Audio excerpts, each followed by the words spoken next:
हाय दोस्तों, नमस्कार। आप सभी का मेरे चैनल में स्वागत है। और आज मैं एक ऐसा शेयर लेकर आया हूँ जिसके बारे में आई थिंक कोई ज़्यादा लोग नहीं जानते हों। और डेफिनेटली मैंने भी इस शेयर को पहली बार देखा और जब इसके ऊपर रिसर्च आई तो मैंने इस कंपनी के बारे में पढ़ा। और कंपनी के बारे में पढ़ने के बाद ये समझ आया कि कंपनी तो बहुत बढ़िया है और कंपनी के जो प्रोडक्ट हैं वो बहुत बढ़िया है। जो कंपनी है वो केमिकल सेक्टर से बिलोंग करती है।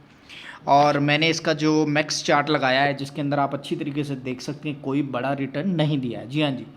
तो डेफिनेटली मैं ये कहना चाहूँगा कि जो नए व्यूअर हैं मेरे चैनल पे और उनको ये शेयर देखकर डेफिनेटली ऐसा लग रहा होगा कि भाई साहब कौन सा ये शेयर आ गया मार्केट के अंदर कि इसके अंदर और उसके ऊपर वीडियो बना रहा हूँ। तो डेफिनेटली एक ऐसा शेयर है जिसके अंदर एक बहुत ही तगड़ा अपसाइड आने वाला है और उसकी रिसर्च की है एचडीएफसी सिक्योरिटीज़ ने। जी हाँ जी, एचडीएफसी सिक्योरिटीज़ ने इसकी रिसर्च की है और मैं आपको वेबसाइट भी इसकी विजिट कराऊंगा।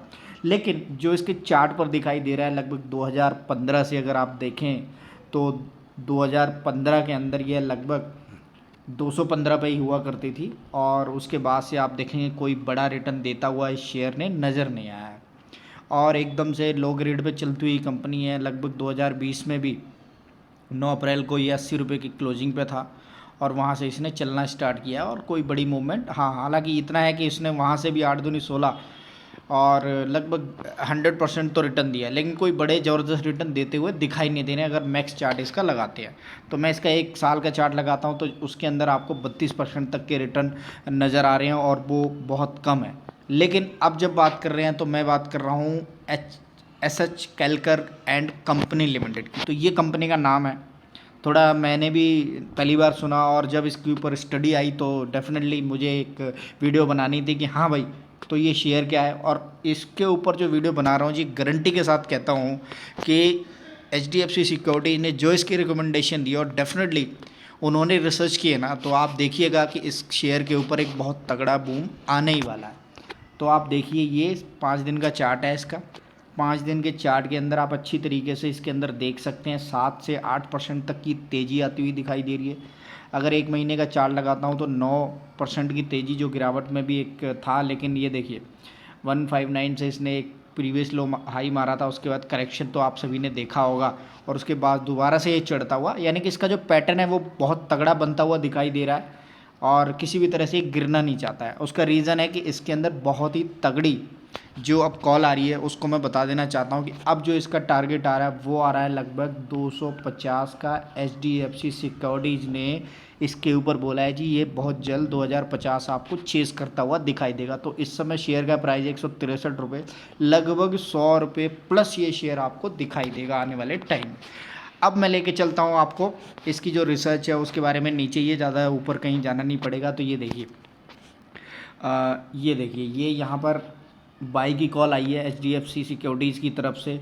250 रुपये का टारगेट उन्होंने दिखाया है और डेफिनेटली काफ़ी जल्दी ये चेस होता हुआ दिखाई देगा। कल की इसके ऊपर अपडेट आ रही है कि हाँ जी इन्होंने कल, और धीरे धीरे अपलोड होते होते जब ये ऊपर टॉप करता है तो उसके बाद ये आज मेरे पास आया तो मैंने इसके ऊपर रिसर्च करी कि कंपनी क्या है। तो मैं अब सबसे पहले आपको लेके चलता हूँ कंपनी के ऊपर ताकि आप ये अच्छी तरह समझ जाएँ जी हाँ कंपनी तो बढ़िया है और क्यों बढ़िया है। तो आपको ले चलता हूँ सीधा कंपनी के ऊपर। तो ये कंपनी की वेबसाइट है, कैवा के नाम से इनकी वेबसाइट है। कैलकर ग्रुप इनका जो, जैसा कि उसमें लिखा हुआ था कि कैलकर ग्रुप के अंदर ही ये कंपनी आती है और कैवा जो एक ब्रांड या कंपनी का नाम है यहाँ पर जो लिस्टेड है वो उस हिसाब से लिस्टेड है। और इसकी जो जर्नी दिखाई दे रही है वो आप कुछ इस तरह से देख सकते हैं ओवरव्यू के अंदर। यह 1914 की कंपनी है, इस तरह से आपको यहाँ पर दिखाई दे रहा है कि आप अच्छी तरीके से देख सकते हैं। उसके बाद 1922 में, 1960 में, 78 में किस तरह से ये चेंज होती मतलब पहले कुछ और नाम था, फिर इसके कुछ अलग अलग चेंज होते गए। डेफिनेटली डेवलपमेंट होती गई कंपनी के अंदर जैसे जैसे फंडिंग आती गई।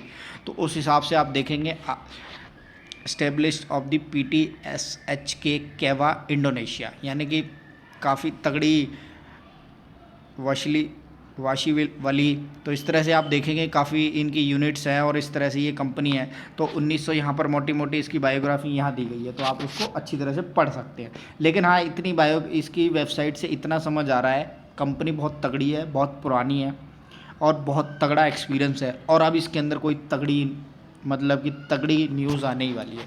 तो 1922 में कैवा विगन्स SH Kelkar and company and Saraswati chemicals and manufacturing of the industry perfume in the British India. तो 1914 जैसा कि इसमें दिखाया जा रहा है, ब्रिटिश इंडिया के टाइम से ये कंपनी काम करती है। और are fragrance and flavour are found in the number of the best selling brand in the their respective product category all over the world. जी हाँ जी, ऑल ओवर दी वर्ल्ड। ये जब मैं किसी शेयर के साथ लगाता हूँ ऑल ओवर दी ग्लोबल, तो ये समझ जाइएगा कि कंपनी की पहुँच तगड़ी होती है और कंपनी के जो नंबर होते हैं वो बहुत तगड़े होते हैं। तो यहाँ पर आप अच्छी तरीके से समझ सकते हैं कि यहाँ पर जो ऑल ओवर दी वर्ल्ड है और बेस्ट ब्रांड यानी कि कैवा के अंडर जो ब्रांड आता है वो तगड़ा ब्रांड आता है। यानी कि आप अच्छी तरह समझ सकते हैं, ये इनके ब्राउचर्स हैं, यहाँ पर आप इसको पढ़ सकते हैं। और इस नाम से कंपनी जो कैवा के नाम से कंपनी है SH Kelkar and company limited, यहाँ पर आप पढ़ सकते हैं इस नाम से इसका रजिस्ट्रेशन है। तो तगड़ी कंपनी है, इसके ग्रुप के अंदर आती है और फर्दर ग्रुप के अंदर बहुत तगड़े तगड़े काम होते हैं। उस हिसाब से आप देख सकते हैं, ये इसका ब्राउचर है जहाँ पर आप देखेंगे और उसके अंदर ये इनकी डेवलपमेंट फैक्ट्रीज है जो लगी हुई हैं और तगड़ा इनका काम है। मतलब ये कुछ इनके प्रोडक्ट हैं जहाँ पर आप देख पा रहे हैं फ्रेगरेंस से रिलेटेड इनके प्रोडक्ट हैं। जैसा कि मैंने बताया ऑलरेडी कि कंपनी जो काम करती है वो फ्रेगरेंस से रिलेटेड ज़्यादा काम करती है। उसके बाद स्किन केयर कॉस्मेटिक प्रोडक्ट बनाती है, हाउस होल्ड प्रोडक्ट बनाती है, हेल्थ केयर के अंदर जाता है, फैब्रिक केयर के अंदर जाता है, पर्सन केयर के अंदर, यानी कि जो भी फ्रेगरेंस होती है वो डेफिनेटली जहाँ जहाँ भी ज़रूरत होती है उस हिसाब से वो फ्रेगरेंस उसको सप्लाई करते हैं। तो फाइन ऑर्गेनिक फ्रेगरेंस इसमें भी ये जाता है, यानी कि फ्रेगरेंस का सीधा मोटा मोटा काम है और पूरी दुनिया में इसका कारोबार है, जैसा आप अच्छी तरीके से समझ सकते हैं। और बहुत ही तगड़ी कंपनी है। जी हाँ जी, इसकी वेबसाइट पर जब आप जाते हैं ना तो समझ जाइएगा कि बहुत ही तगड़ी कंपनी है, ब्रिटिश इंडिया के टाइम से ये काम करती है। तो मार्केट में आप ये समझिएगा कि जो इसकी रीच है वो बहुत तगड़ी है। हालांकि वीडियो थोड़ी लंबी हो रही है लेकिन मैं आपको बता देना चाहता हूँ कि तगड़ी कंपनी के साथ तगड़ा माल बनने की तगड़ी उम्मीद है।